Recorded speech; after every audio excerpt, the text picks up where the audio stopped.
지난 수요일에 이어서 고린도전서 6장을 함께 보고 또 강의를 해드리도록 하겠습니다.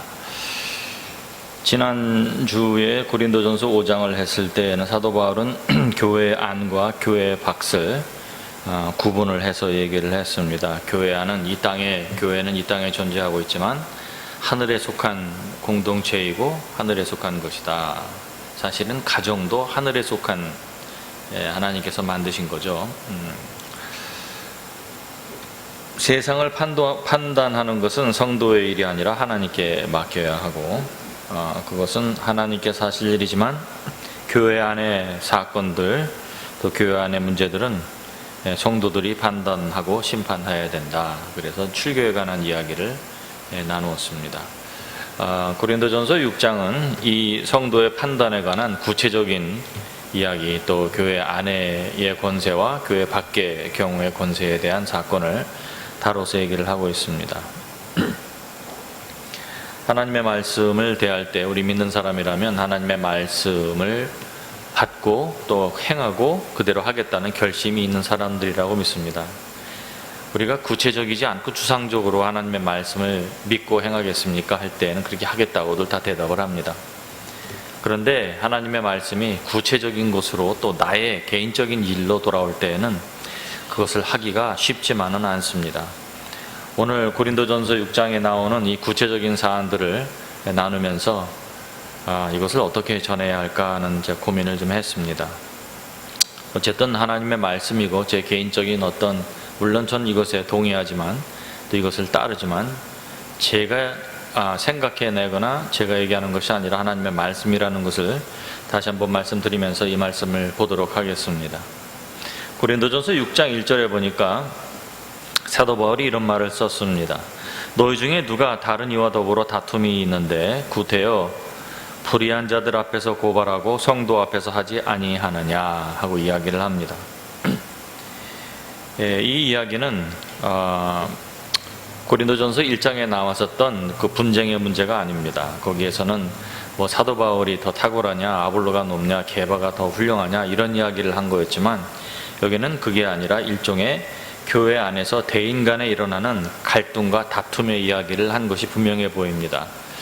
이런 이야기는 대개 보면 어떤 상해적이거나 금전적 문제가 연관되었다고 볼 수가 있을 것 같습니다. 왜냐하면 우리가 이 말씀을 보게 되면 이것을 세상의 법정으로 가져가서 고소 고발건이 되었다는 이야기가 나오기 때문입니다. 교회 안에서 신학적 이론이나 어떤 자기의 성향을 따라 의견이 다르고 이견이 났다고 해서 그것을 가지고 세상 법정으로 가지는 않았을 것입니다.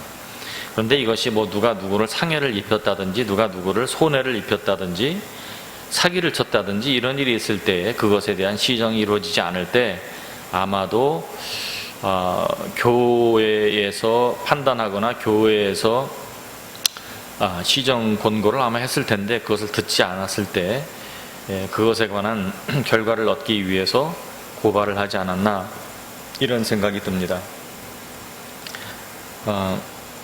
영어 성경에 보게 되면 이 부분을 약간 다르게 적고 있습니다. Dare any of you having a matter against another. 그러니까 여기서 다툼이 일어났다는 부분을 형제간에 우리 교회 안의 형제간에 뭔가 서로 대적하는 일이 일어났는데 go to law before the unjust. 불의한 사람들 앞에 있는 법률로 가고 not before the saints. 성도들 앞으로 가져오지 않았느냐. 너희들 중에 서로 대적하는 이 일을 감히 불의한 자 앞으로 가져가고 법으로 가져가고 성도들 앞에서 이것을 가져가서 해결하지 않았느냐 하는 것입니다. 감히 dare라는 단어를 썼어요. 이걸 볼 때 사도 바울은 적어도 성경적 사고방식으로 볼 때에 세상 법정보다는 하나님의 법과 하나님의 교회의 판단이 훨씬 우위에 있고 더 엄중하다 하는 것을 얘기한 것을 보게 됩니다. 그런데 문제는 세상 사람은 물론이고 교회에 있는 성도들도 교회의 판단을 하나님의 판단으로 받아들이지 않으며 하나님의 말씀을 엄중히 여기지 않는다는 것입니다. 왜 그런가 하면 교회는 물리적 공권력을 행사하지 않기 때문입니다. 교회는 경찰도 없고 형무소도 없으며 무서운 징벌도 없습니다. 교회에서 우리가 눈으로 보이는 물리적인 모습이 있다면 다만 그냥 출교시키는 것 정도입니다. 지난주에 출교에 관한 말씀을 드렸고, 출교는 교회에서 그냥 내보내는 걸로 끝나는 것이 아니라 영적 울타리를 걷어내는 것이다 하는 말씀을 드렸습니다. 그래서 교회에서 그 사람을 출교를 합의를 하고 공포를 했을 때에는 그 사람은 세상에 임금된 마귀에게 노출된다 하는 말씀을 드렸고, 그 육체가 허물어지고 환난을 당하게 된다는 말씀을 성경을 통해서 우리가 함께 봤습니다. 물론 그것은 그들을 형벌하고 무너뜨리는 것이 목적이 아니라 그들의 육체가 어려워지고 삶에 환난이 있을 때에 혹시라도 되돌아서서 주님께 돌아와서 회개하고 구원을 얻게 하기 위한 것이다 하는 말씀을 함께 봤습니다. 사도 바울은 이 교회 안에 있는 문제는 교회 안에서 해결을 한다 하고 이야기를 합니다. 제가 이 말씀을 준비를 하면서도 우리는 교회 안에 있는 문제를 교회 안의 권세를 인정해서 교회 안에서 판단하는 것보다는 날이 점점 갈수록 점점 마지막 날이 가까우고 날이 점점 갈수록 교회 안에서의 문제가 점점 세상 밖으로 나아간다 하는 것을 우리가 어렵지 않게 볼 수가 있습니다. 조금이라도 이 문제가 해결이 교회에서 해결되지 않는다 보이거나 교회 안에 판단이 내 마음에 들지 않는다고 여겨졌을 때 사람들은 많이 그것을 법정으로 가져가서 법정의 법적 구속력을 행사하는 것을 보게 됩니다. 사도 바울이 너희가 감히 이 교회의 안건의 서로 분쟁의 문제를 가지고 세상 법률로 가져나갔냐? 그러면 우리가 세상의 고소고발이나 법정은 전혀 가지 말아야 하느냐? 그런 얘기는 아닌 것입니다. 왜냐하면 사도 바울도 법정에 자기의 문제를 호소한 적이 있기 때문입니다. 바리새인들이 사도 바울을 고소고발했을 때 자기의 무고함을 증거하기 위해서 그는 로마 시민이었기 때문에 로마 시민의 권리를 사용했습니다. 그게 뭐냐면 자기는 가이저 앞으로 가서 시저 황제, 로마의 황제 앞에 가서 자기의 안건을 호소하겠다 하고 얘기를 했고, 그게 자기의 권리이기 때문에 로마로 이송됐던 것을 우리가 성경을 통해서 사도행전 25장 11절 12절 사건을 우리가 볼 수가 있습니다. 그러나 교회나 성소가 교회 밖의 문제와 밖의 사람이 우리를 송사했을 때, 혹은 밖의 사람들과 어떤 분쟁의 문제가 해결되었을 때는 세상법으로 가지고 나갈 수 있습니다. 그러나 우리가 형제 안에, 교회 안에서 정말 믿는 자들 사이 안에서 형제 안에 분쟁의 문제가 일어났을 때에는 교회 안에 있는 사람은 세상의 법보다는 우위에 있는 하나님의 법을 따르는 것이 합당할 것입니다. 그것을 인정을 해야만 그게 이루어질 수가 있어요. 왜? 물리적인 공권력이나 형벌만을 두려워하는 사람들에게는 이 교회의 하나님의 심판이 혹은 하나님의 판단이 별로 마음에 들지 않을 수 있기, 자기의 마음에 분에 차지 않을 수 있기 때문입니다. 고린도전서 6장 2절과 3절에 보니까 이런 말이 나옵니다. 성도가 세상을 판단할 것을 너희가 알지 못하느냐? 세상도 너에게 판단을 받겠거늘, 이제 교회 밖에 세상을 말하는 거죠. 세상도 너에게 판단을 받겠거늘 지극히 작은 일 판단하기를 감당하지 못하겠느냐? 우리가 천사를 판단할 것을 너희가 알지 못하느냐? 그리하거늘 하물며 세상 일이랴.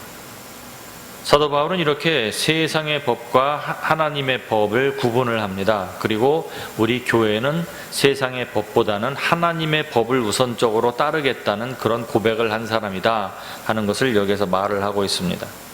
하나님의 가치에서 볼 때, 하나님의 관점에서 볼 때 하나님의 법은 세상의 법보다 우위에 있는 것입니다. 그렇다면 그것을 우리가 예수 그리스도의 주권과 그리스도의 통치를 받아들이겠다고 인정을 한 사람이라면 하나님의 법을 세상의 법보다 먼저 따르겠다고 고백을 한 사람이 되어야 합니다. 내가 하나님의 법을 따르겠습니다 하고 말을 해도 정말 어떤 구체적인 사건이 나에게 일어났을 때 하나님의 방식을 따르지 않는다면 주님을 주로 인정하는 게 아니겠죠. 그래서 예수님이 너희는 나보고 주여 주여 하면서 왜 내가 하는 말을 행하지 않느냐 하고 이렇게 말씀하신 것을 우리가 성경에서 볼 수가 있습니다.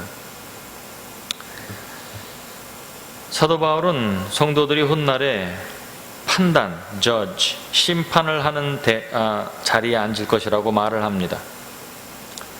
여기서도 크리노가 사용됐어요. 형벌을 위하여 구별해 놓다. 심판이라고 많이 번역이 되는 이 말씀이라고 제가 계속 말씀을 드렸는데, 성도들이 누구를 판단하고 심판하게 되느냐? 세상에 믿지 않는 불신자들을 심판하는 심판자의 자리에 앉는다고 성경은 우리에게 분명히 말을 하고 있습니다. 우리가 세상도 판단하게 되고, 심지어는 타락한 천사들도, 천사는 하나님보다는 아래에 있으나 사람보다는 지금 우위에 있는 존재입니다. 그러므로 우리가 지금 천사를 판단할 수 없습니다. 우리가 지금 불신자들을 심판할 수 있는 힘이 없어요. 교회 안에서도 뭔가 판단을 하고 그것을 따르지 않을 때 그 사람들을 출교 정도까지 가능할까 모르겠어요. 사람들의 지탄 정도일까요? 그러나 그것은 하나님의 심판이 아닌 것입니다. 하나님의 형벌은 하나님께서 그런 하나님의 법을 무시하는 자에게 하나님께서 정해놓으신 심판이 훗날에 있다. 앞으로 미래에 오는 훗날의 하나님의 심판을 두려워하지 않는 자는 하나님을 믿는 자라고 보기가 어렵습니다. 하나님의 법을 세상의 법보다 중히 여기며 더 두려워할 줄 알아야 합니다. 우리가 심지어 천사도 판단하고 심판하고 우리가 이 세상에 불의한 모든 것을 심판하는 날이 올 텐데, 하물며 교회 안에 작은 분쟁의 문제를 우리가 왜 판단하지 못하느냐, 이것입니다.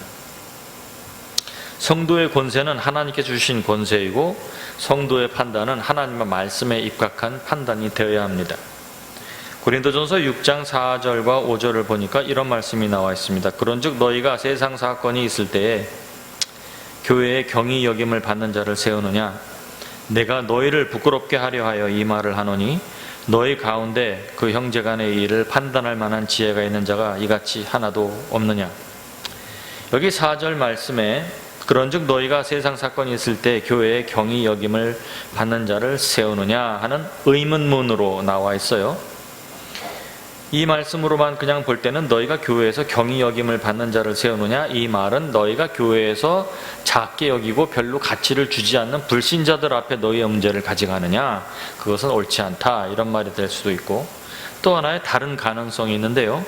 그것은 원어 헬라어 성경이나 영어 번역 킹 제임스 버전 쪽을 보면은 이렇게 나와 있습니다. If then you have judgment of things pertaining to this life, 일상적인 너의 삶에 연관된 일 중을 판단해야 할 일이 있을 때, set them to the judge who are least esteemed in the church, 교회에서 가장 작게 여김을 받는 자에게 맡겨라 예요. 맡기겠느냐가 아니라 맡겨라, 명령문입니다. 교회에서 가장 경히 여기는 자에게 너희의 판단을 맡겨라. 이 말은 교회에서 진정한 성도이라면 이러한 일은 교회에서 가장 작은 자도 판단할 수 있다는 거예요. 그래야지 정상이라는 겁니다.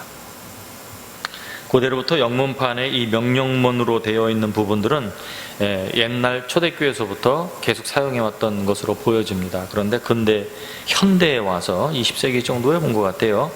20세기에 와서는 이것이 의문문으로 많이 번역이 되었습니다. 어떻게 보아도 큰 문제는 없다고 생각이 듭니다. 세상의 법정이 하나님 앞에 볼 때는 별로 가치 있는 것이 아니고 경히 여기는 것이 분명하기 때문입니다. 하나님의 법이 훨씬 더 중하며 우리에게 중요한 것이라고 봐야 합니다.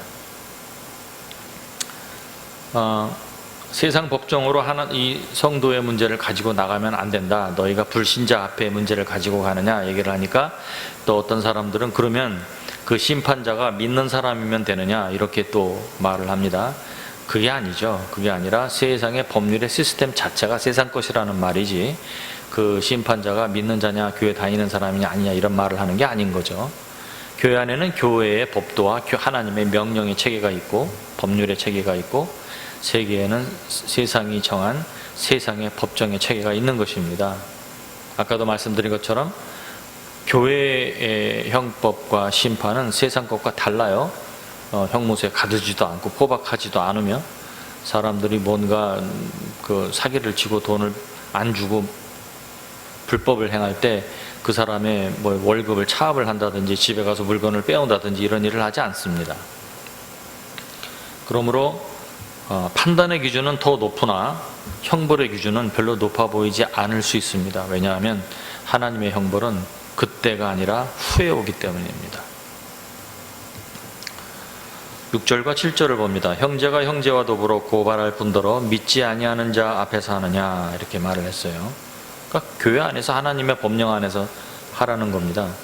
너희가 피차 고발함으로 너희 가운데 이미 뚜렷한 허물이 있나니 차라리 불의를 당하는 것이 낫지 아니하며 차라리 속는 것이 낫지 아니하냐. 참 이 받기 어려운 이야기라고 볼 수 있습니다. 너희가 사기를 당했는데 어떤 사람이 상해를 당했어요.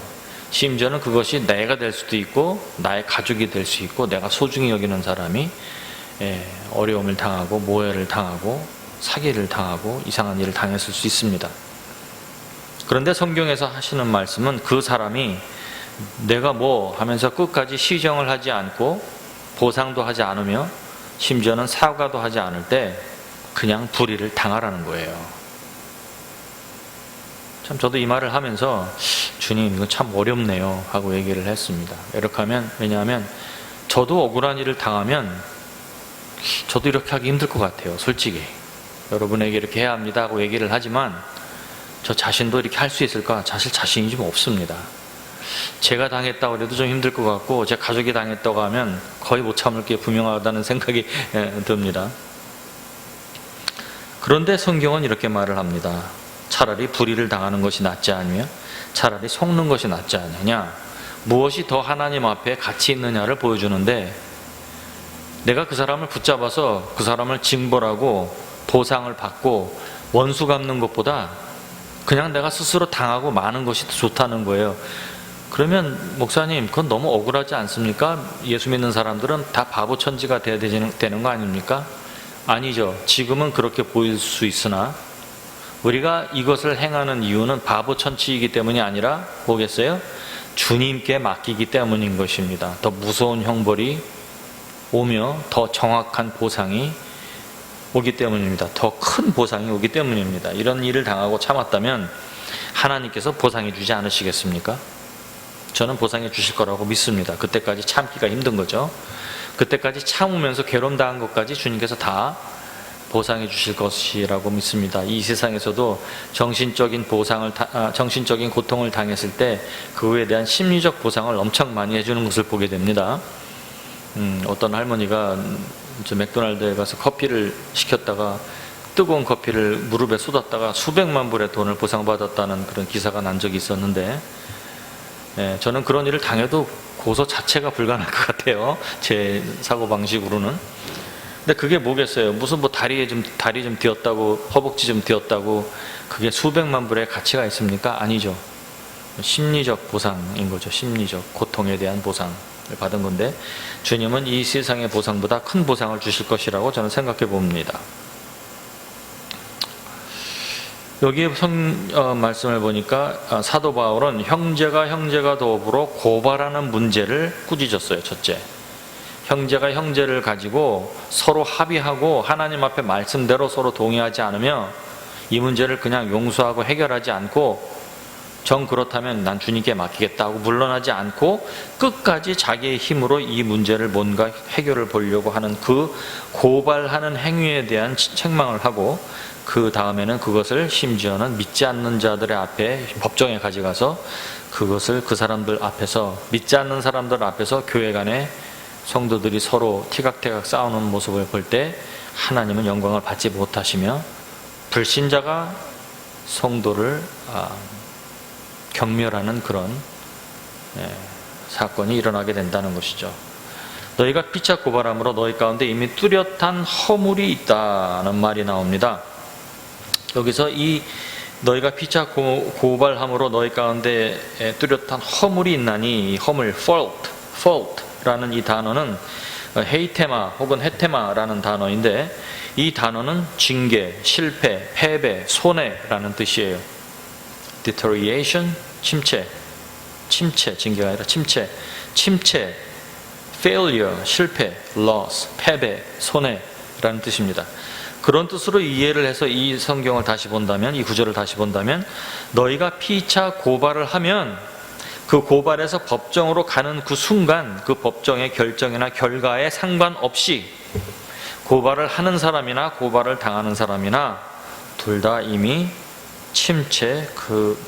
침체와 실패와 패배와 손해가 발생했다는 말입니다. 이미 졌다는 거예요. 거기에서 혹시 보상을 받고 자기가 승소했을지라도 하나님이 보시기에는 이 사람들은 이미 실패한 사람들이다 하는 것입니다. 참 오늘날 이것을 정말 받아들이는 사람들이 얼마나 될까 생각이 듭니다. 사도 바울은 세상 법정으로 승리하는 것보다 그냥 불의를 당하고 속는 것이 더 좋다 이렇게 말을 합니다. 참 이 굉장히 여러분 다시 한번 잘 생각해 보세요. 세상에 내가 억울한 일을 당했는데 교회에서 판단이 안 되고 사람들이 편들어주는 사람이 없습니다. 그 사람이 여전히 뻔뻔하게 사람들과 사귀고 다녀요. 그러니까 화가 나니까 고소 고발을 했습니다. 그래서 승소를 해서 그 사람을 뭐 구형을 내렸다든지 고발을 해서 뭐 보상을 받았다든지 어쨌든 뭔가 그 사람에게 수치를 줬어요. 그래서 승리감을 가질지 모릅니다. 그래, 내가 참 잘했다. 나를 함부로 앞으로는 사람들이 우습게 보지 못하고 나에게 함부로 그렇게 하지 못할 것이다. 그런 본을 보이기 위해서라도 이런 것을 해야 한다 생각할지 모릅니다. 그런데 성경은 오히려 그것보다 그냥 억울한 일을 당하고 불의를 당하고 그냥 속아주고 그냥 잠잠히 있는 것이 더 좋다는 것입니다. 이 말에 아멘 할 수 있는 사람이 몇 명이나 될까요? 잘 모르겠어요. 만약에 누가 여러분의 직장이나 여러분의 사업장을 다 사기를 쳐서 다 여러분이 거덜나게 했다면, 고발을 하면, 근데 그 사람이 같은 교회 장로이고 목사이고 전도사이고 성도라면, 그 사람을 고발하면 분명히 이게 뭔가 내가 보상을 받을 수 있을 것 같이 보일 때 안 할 수 있을까요? 어쨌든 저는 성경이 그렇게 말하고 있다고 전합니다. 여러분의 선택입니다. 성경은 이것이 더 가치 있다고 얘기하고 여러분 그것을 택하든지 아니면 그것을 나는 그걸 도대체 난 만족이 안 된다 하면 그러면 다른 것을 택하겠죠. 그래서 하나님은 우리에게 말씀하시고 우리는 그것을 택할 때가 온다는 것입니다. 그래서 우리가 미리 마음의 준비를 하고 있어야 돼요. 고린도전서 6장 8절과 10절을 보겠습니다. 너희는 불의를 행하고 속이는구나. 그는 너의 형제로다. 불의한 자가 하나님의 나라를 유업으로 받지 못할 줄을 알지 못하느냐. 미혹을 받지 말라. 음행하는 자나 우상 숭배하는 자나 간음하는 자나 탐색하는 자나 남색하는 자나 도적이나 탐욕을 부리는 자나 술 취하는 자나 모욕하는 자나 속여 뺏는 자들은 하나님의 나라를 유업으로 받지 못하리라. 이것이 하나님께서 말씀하시는 성경적 형벌입니다. 이것은 유치장 가고 돈을 뺏기고 수치를 당하는 수준이 아니에요. 이것은 영원한 문제를 얘기하고 있는 것입니다. 이런 우리가 어려운 일을 당하고 그 사람들을 그냥 놔뒀을 때 그 사람들은 저 사람 힘도 없어, 배알도 없다, 마음이 독하지도 못하다, 쉽네 이렇게 여길지 모릅니다. 그래서 아주 우습게 여기고 더 아주 그 다음부터는 만만하게 대할지 모릅니다. 그러나 성경은 얘기합니다. 그날의 심판이 온다고. 무슨 심판입니까? 그들은 구원받지 못해요. 나는 구원받은 장로이고 나는 구원받은 목사이고 나는 예수님 영접했어요 하고 말할지 모릅니다. 그러나 정말 그 사람들이 예수 믿는 사람들일까요? 정말 그 사람들이 하나님을 주로 여기고 예수 그리스도를 주인으로 여기며 하나님의 통치와 법도를 따르는 사람들일까요? 그렇다면 그런 짓을 할 수 있을까요? 유혹에 빠져서 죄를 지을 수는 있을 수 있습니다. 그러나 그런 삶이 생활화될 수 있을까요? 저는 그럴 수 없다고 봅니다. 그런 삶을 행하면서도 전혀 양심의 꺼림낌도 없고 그것을 가지고 승승장구하고 그것을 오히려 자랑스럽게 여기고 기뻐하는 사람들은 구원을 받을 수 없습니다. 구원받은 사람들이라고 볼 수가 없다고 저는 생각합니다. 성경은 그런 얘기를 하고 있는 것입니다. 너희가 구원을 받았을지라도 이런 일을 행하면 구원을 잃어버린다가 아니라, 제가 볼 때는 이런 일을 생활화한 사람들은, 이것이 일상화된 사람들은 하나님의 나라를 유업으로 받지 못한다는 거예요.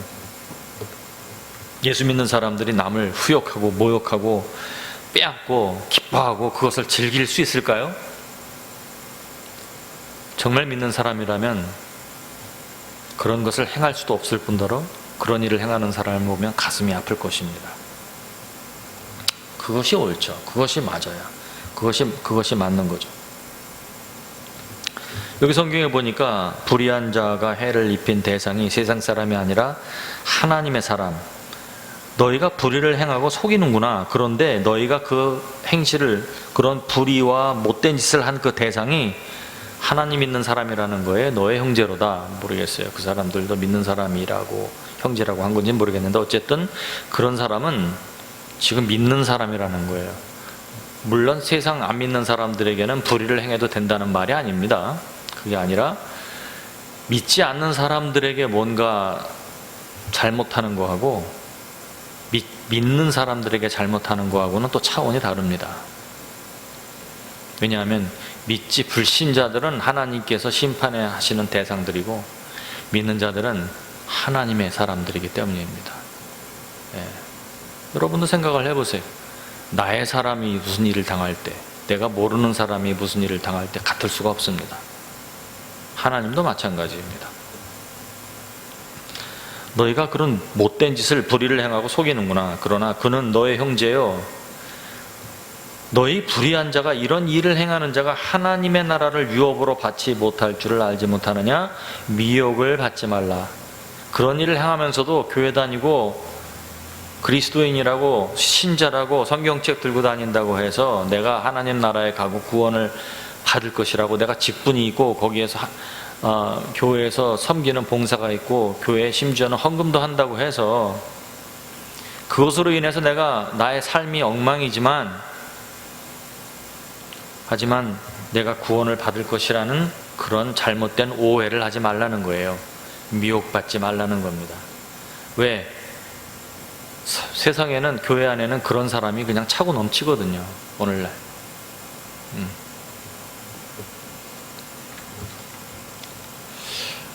그러나 그것을 보고 참 이상하다, 왜 저럴까 하다 나중에는 그냥 교회가 그런가 보다 이렇게 돼버려요. 오랫동안 그렇게 하다 보면. 저래도 그냥 교회 다니고, 저래도 교인이고, 저래도 그냥 천국 가나 보다. 성경은 우리에게 분명히 말합니다. 미혹받지 말라. 그 사람들에게는 하나님의 나라를 유업으로 받지 못하는 징벌이 기다리고 있다는 거예요. 참 얼마나 무서운 징벌입니까? 내가 직분이 있고 내가 분명히 예수 믿는 사람이라고 스스로 생각하고 있었는데 자기의 삶의 열매에 대해서는 전혀 생각을 하지 않은 거예요. 그리고 뭐 다 세상이 그런 거지 하면서 그렇게 계속 타협하면서 대충 살다가 나중에 주님을 만나면 휴거당하지 못하고 주님의 심판대 앞에 서게 되면 얼마나 끔찍합니까? 다시 말씀드리지만 그것은 세상의 형벌이나 형무소 가거나 세상에서 어려움 당하는 것하고는 차원이 다른 무서운 일이 일어나게 됩니다. 이런 사람들은 하나님의 나라를 기업으로 받지 못한다. 구원을 받을 수 없다는 말입니다. 이것을 심각하게 우리는 생각을 해야 합니다. 하나님의 나라를 유업으로 받을 수 없는 자에 관해서 사도 바울은 더 구체적으로 설명을 한 거예요. 첫째, 음행하는 자. 여기 NLT 성경에 보게 되니까 indulge in sexual sin 이라고 나와 있어요. 그러니까 한 번이라도 음란한 죄를 지은 자라는 뜻이 아니라 성적인 죄를 즐기는 자를 말하는 거예요. 룸사롱 다니고 매춘하면서 아무 여자나 그냥 계속 간음하면서 그거를 즐거워하고 자랑하고 이런 사람들은 구원을 받지 못한다는 것입니다. 왜? 그 사람들은 회개한 사람들이 아니에요. 죄로 여기지도 않습니다. 음행을 하면서도 전혀 죄책감을 느끼지 못하고 그 죄를 즐기는 자들을 말합니다. 믿는 사람이 그럴 수 있을까요? 그건 믿지 않는 사람이라고 봐야 되겠죠. 예수 믿는 게 뭔지 전혀 모르는 사람이나 그럴 수 있을 거라고 저는 생각합니다.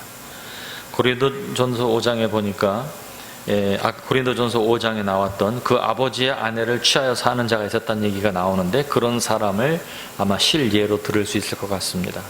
그런 음행의 죄를 지으면서, 그런 폐륜의 죄를 지으면서 오히려 교회 사람들 앞에서 자랑스럽게 여기고 교만히 여겼다는 사람이 나와 있었죠.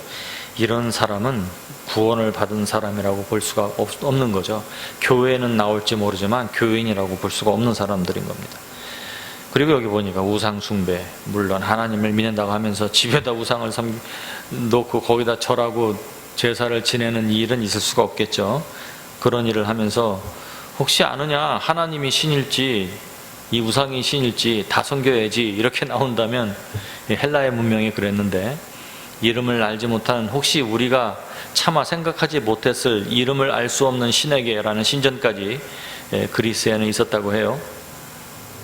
우상 숭배, 간음은 한국에는 간통죄가 없어졌죠. 근데 간음은 남편이 있는 여자와 성관계를 갖는 것을 말합니다. 그걸 간음이라 그래요. 이건 도적질하고 똑같은 거예요. 그런가 하면 다른 사람의 주권, 소유 안에 있는 존재이거든요. 그 다음에 탐색이라고 나와 있는데, 탐색은 NLT 성경에 male prostitutes라고 나와 있습니다. 매춘하는 남성이에요. 남창을 말합니다. 그래서 그 다음에 남색이라고 나와 있는데 homosexuality, 동성애자로 번역할 수 있습니다. 여러분, 오늘날 동성애가 나쁘다고 말하면 정치적으로 틀린 발언이라고 말을 합니다. 그러나 성경은 정치적 성향에 의해서 바뀌어지지 않으며 문화적 성향에 의해서 변경되지 않습니다. 여러분, 이걸 잘 생각하셔야 돼요. 근간에 우리가 살아있는 동안에 와서 바뀐 것들에 대해서는 우리가 민감하게 반응할 수 있고 판단할 수 있는데, 우리가 태어나기도 전에 오래전에 하나님의 말씀을 무시하고 정착화된 세상의 문화는 우리가 생각 없이 받아들이는 예가 많습니다. 그래서 이것이 하나님의 말씀인가 아닌가를 여러분이 주의 깊게 보셔야 해요.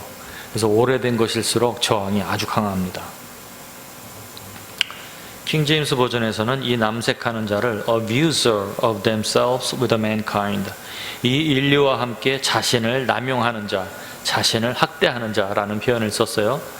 이 인류가 지금 세상을 남용하고 있다는 말입니다. 이 세상이, 하나님께서 사람들에게 세상을 주셨는데, 세상 사람들이 하나님께 속한 이 세상을 자기 것이라고 외치면서 남용하고 있고, 세상을 pollution, 지금 해를 입히고 자꾸 세상을 더 학대하고 남용하고 있죠. 그런데 그런 인류와 마찬가지로 인류와 함께 자기 자신을 학대하는 자, 자기 자신을 잘못 사용하는 자, 남용하는 자라고 이 동성애자들에 대해서 말을 했습니다. 도적이라는 말이 나오죠. 남의 것을 도적질하는 자가 하나님의 나라를 유업으로 받을 수 없습니다. 그래서 저는 길 가다가 지갑이 있어도 안 주워요. 웬만하면 돈이 떨어져 있어도 안 줍습니다.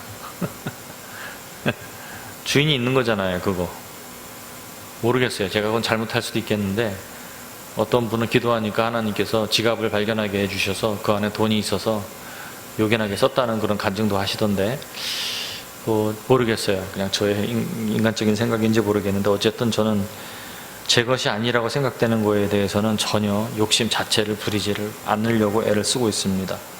탐욕을 부리는 자, 이건 자기가 충분한데도, 탐식이라고 말을 할 때는 배고플 때 뭘 먹는 거를 탐식이라고 하지 않죠. 이미 배가 부른데도 계속 먹어서 배 터지게 먹고, 그리고 또 막 심하게 그것을 또 다 그런데도 다른 방법을 통해서 또 먹고, 이런 식을 병적으로 이렇게 하는 사람, 탐식이라고 하죠. 탐욕, 충분히 있는데도 만족할 줄 모르며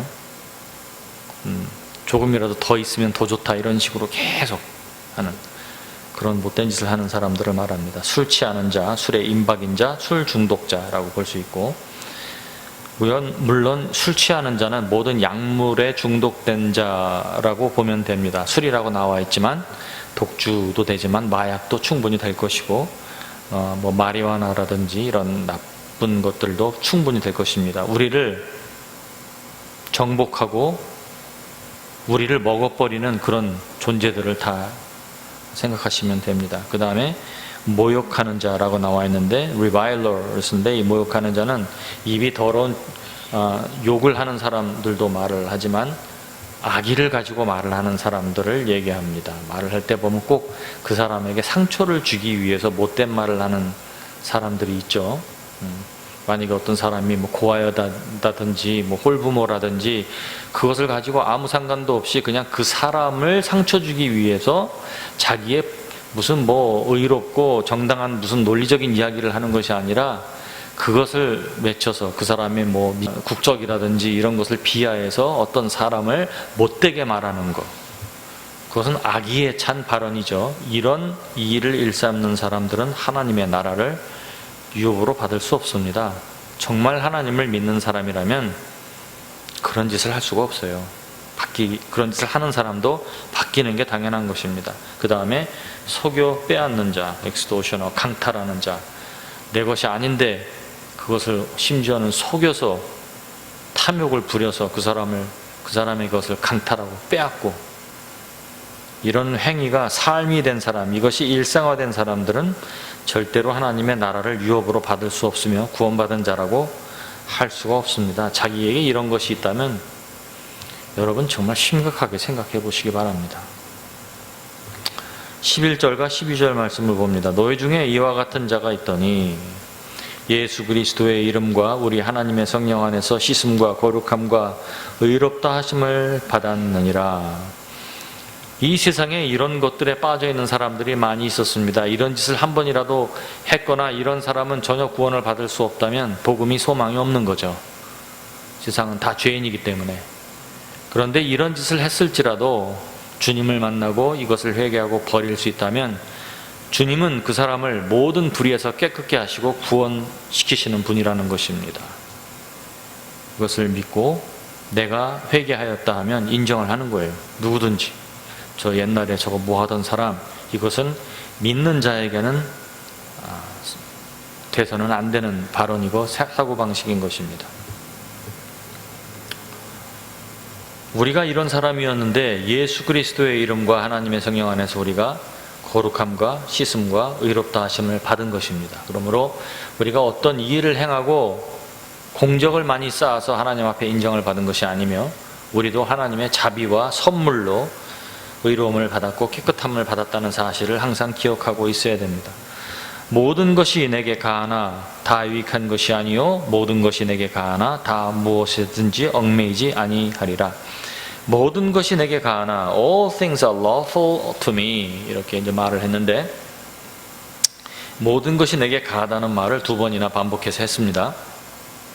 성경학자들은 이 구절이 아마도 사도 바울이 즐겨 사용하던 관용구였을 것이다, 혹은 사도 바울에게 사람들이 사용하던 관용구였을 것이다 하고 그렇게 많이 추측을 합니다. 사도 바울은 바리새인의 출신이었음에도 불구하고 그들이 중요하게 여기던 장로의 유전과 종교의 전통 그리고 율법주의를 완전히 버린 사람이었습니다. 그것에서 완전히 자유를 선포하였고, 특히 고린도전서 8장 4절에 보면 우상의 제물을 먹는 일에 관해서 전혀 자유하다 하고 선포를 했습니다. 그러니까 사람들이 이 말씀을 듣고 이제 율법, 완전히 모든 율법도 안 지켜도 된다, 심지어는 모든 윤리와 도덕적 법도 이제 더 이상 지킬 필요가 없다 하는 도덕적, 윤리적 범주까지도 다 벗어버리는 육체적 타락에 사람들이 빠진 사람들이 있었어요. 그것을 주장하는 사람들이 나오기 시작했습니다. 그래서 예수 그리스도께서 우리에게 주신 자유를 방종으로 삼는 사람들이 교회에 나왔고, 혹은 교회 사람들은 그런 사람이다 하고 말하는 그런 사람들이 생겼습니다. 그러나 믿는 사람들은 하나님께서 주신 자유를 타락의 도구로 삼아서는 안 되겠죠. 물론 아니죠. 로마서에도 보게 되면 사람들이 그런 이상한 궤변을 말한 적이 있었어요. 죄가 많은 곳에 은혜도 넘치지 않느냐, 내가 죄를 범했기 때문에 하나님이 의로움이 드러난 게 아니냐, 이런 말도 안 되는 궤변을 사람들이 떠들었습니다. 그 사도 바울이 뭐라고 그래요? 그러므로 우리가 하나님의 자비를 더하기 위하여 우리의 죄를 더 많이 져야 되지 않겠느냐, 이런 말을 하는 사람들은 정말 벌을 받아 마땅하다, 이렇게 말을 했습니다. 그런 사고방식은 있을 수 없는 것입니다.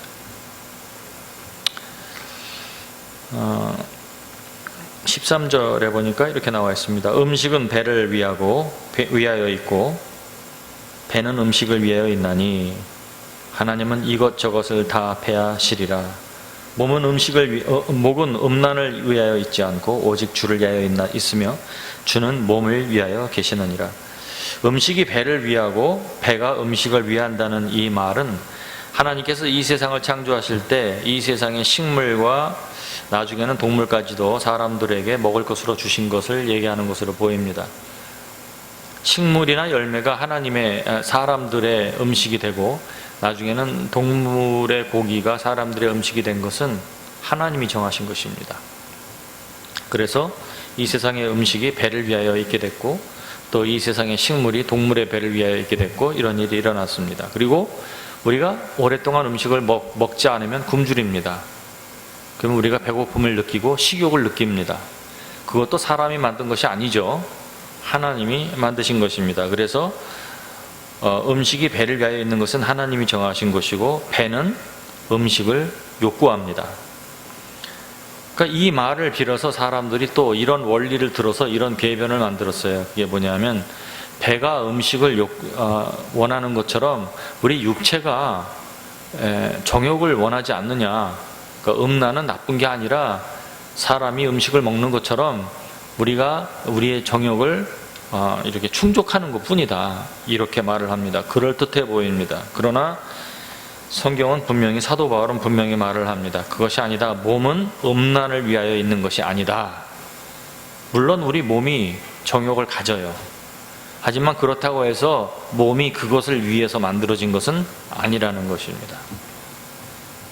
성경을 보게 되니까 여기 사도 바울이 하나님은 음식은 배를 위하여 있고 배가 음식을 위하여 있는 이 하나님은 이것저것을 다 패하신다고 그랬어요. 또 이 말이 앞으로는 사람들이 변화되고 하늘의 형상을 입게 되면 더 이상 음식을 먹지 아니하고 더 이상 음식을 먹지도 아니하고 음식이 존재하지도 않게 된다, 뭐 이런 식으로 이해를 할 수도 있습니다. 그런 말은 아닌 거죠. 성경을 보게 되면 분명히 예수님께서 부활하셨을 때 제자들과 함께 물고기를 드셨어요. 떡도 드시고.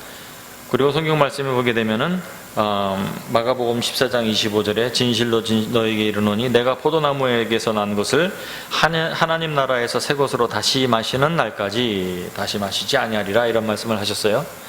그러면 다시 마신다는 말입니까? 아닙니까? 마신다는 말이죠.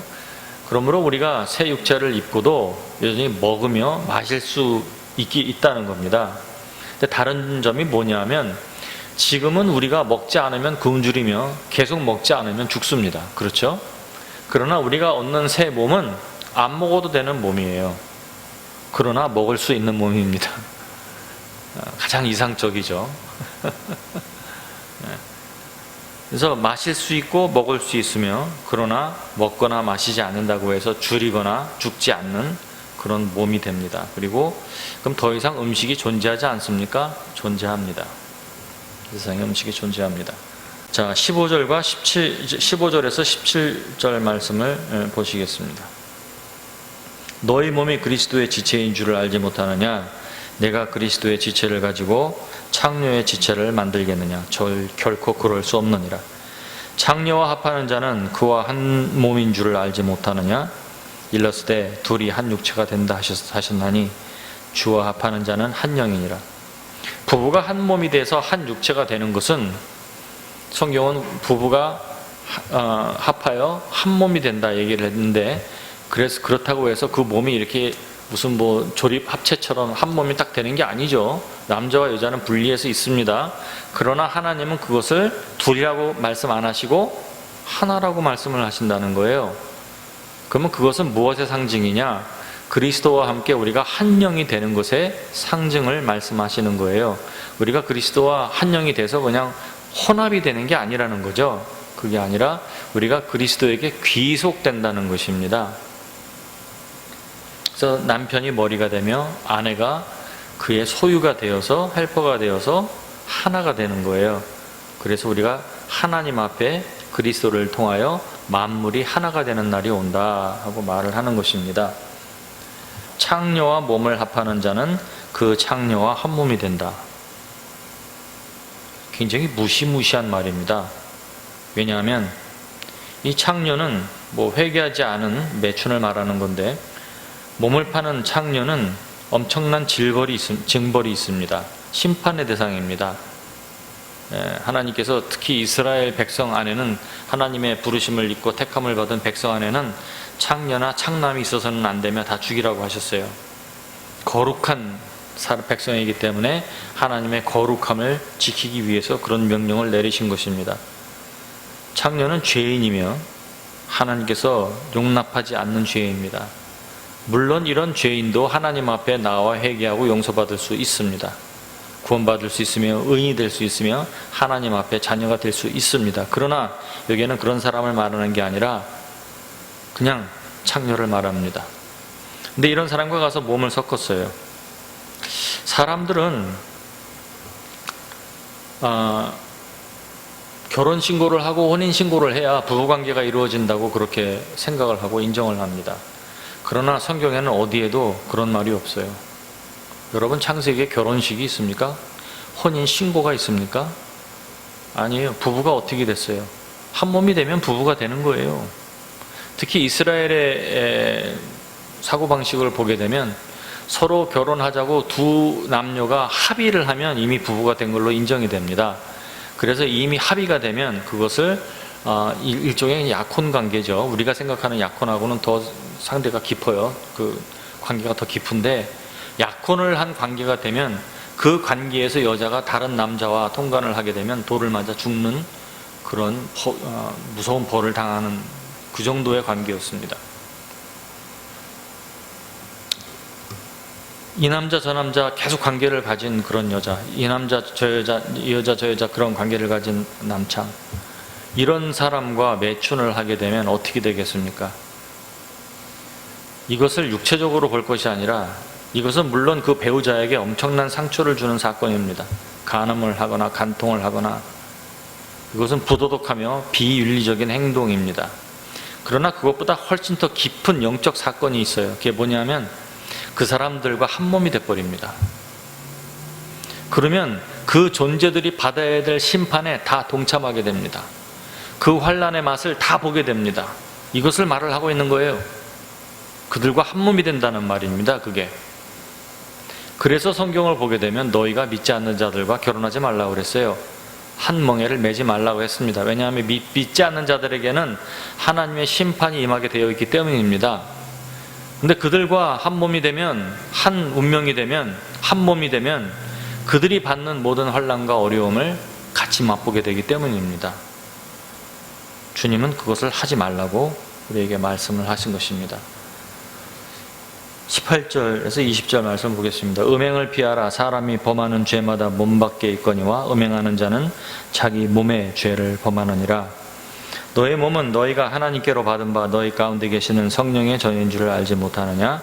너희는 자신의 것이 아니라 값으로 산 것이 되었으니 그런즉 너의 몸으로 하나님께 영광을 돌리라.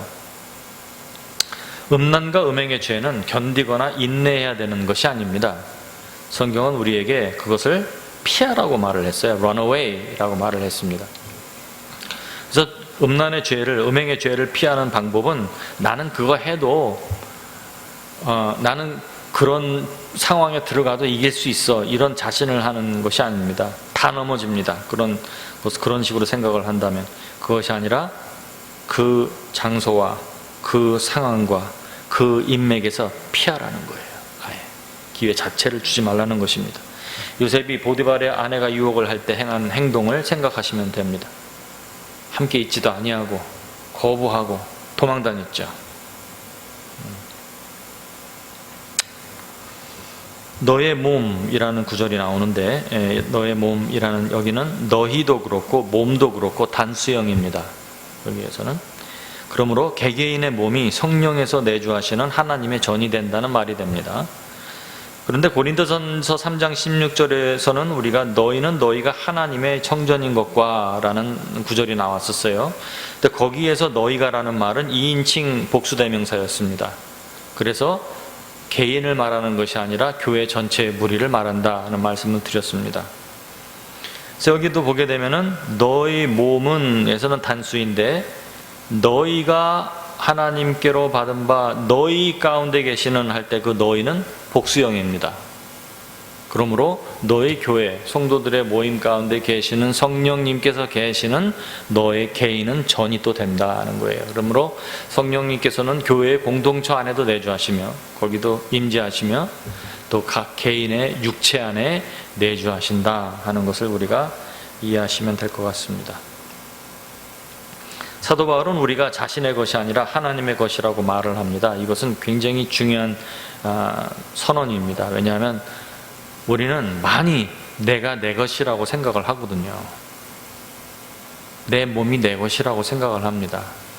그런데 성경은 내 육체가 내 것이라고 하는 부분이 한 군데도 없어요.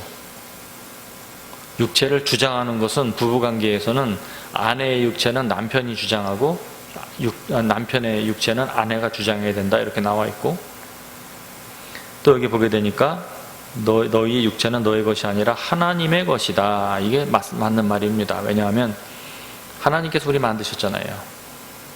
육체뿐만이 아니라 영혼, 육이 다 하나님의 것입니다. 왜? 그분이 만드셨기 때문에. 앞으로 이것은 너의 것이다, 너의 마음대로 해라 한 적이 한 번도 없습니다. 그런데 그것을 사람이 하나님을 거부하고 마귀에게 속아 넘겨버렸습니다. 그래서 마귀에게 포로된 자들을 하나님께서 아들을 대속으로 치르시고 값을 치르시고 다시 찾으셨어요. 그러니 얼마나 우리가 하나님의 것입니까? 자신의 것이라고 할 수 없어요. 그러므로 우리가 잘 생각을 항상 해야 됩니다.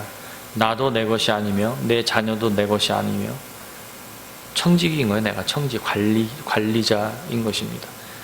내 사업도 내 재물도 내 삶도 내 시간도 내 것이 아니며 하나님께서 나에게 맡기신 것이고 청지기의 삶을 살아야 하는 것입니다. 그러므로 하나님께 영광을 돌리는 너의 육체로 너의 몸으로 하나님께서 영광 받으시는 삶을 살아라 하고 얘기를 합니다. 그것이 로마서 12장 1절의 말씀과 어울립니다. 그러므로 형제들아 내가 하나님의 모든 자비하심으로 너희를 권하노니 너희의 몸을 하나님께서 기뻐하시는 거룩한 산 제물로 드리라. 이는 너희가 드릴 영적 예배니라. 아멘. 기도하겠습니다. 존귀와 영광을 받으시기 합당하신 하나님 아버지, 우리의 삶이 주님 앞에 존귀하기 원하고 또 우리의 허물과 죄를 주님 앞에서 용서받기 원합니다. 주님, 주에 오시는 그날이 가까운 이때에 우리가 영과 혼과 육체를 진멸하시는 하나님을 두려워하고 하나님의 법을 중히 여기며 하나님의 말씀을 택하는 그런 용기를 저희들에게 주시옵소서. 우리가 하나님을 향하게 하시고 하나님의 나라를 소망하여서 반드시 주의 날에 주님이 오시는 그날에 주님 앞에 나갈 수 있도록 은혜를 베풀어 주시옵소서. 예수님 이름으로 기도하옵나이다. 아멘.